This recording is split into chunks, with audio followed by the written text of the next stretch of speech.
it was very clear that once the rest of the world could do exactly everything that the West does, the share of Western power of the world would shrink. It's inevitable.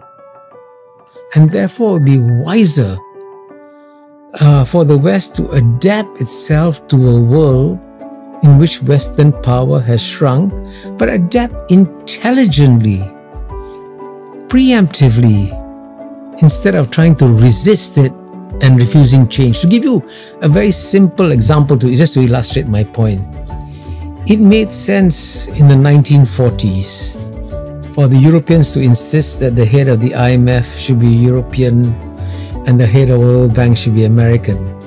That made sense in the 1940s because the United States alone had 50% of the world's GNP. And the Europeans were obviously going to recover and do very well. But now, 8 decades later, when the most dynamic, fastest growing economies are in Asia, how can you deny Asians from running the IMF or the World Bank? But that's an example of how the mindsets of Western domination are so deeply embedded in the minds of Western leaders that they cannot do the obvious, commonsensical thing, make way for somebody else.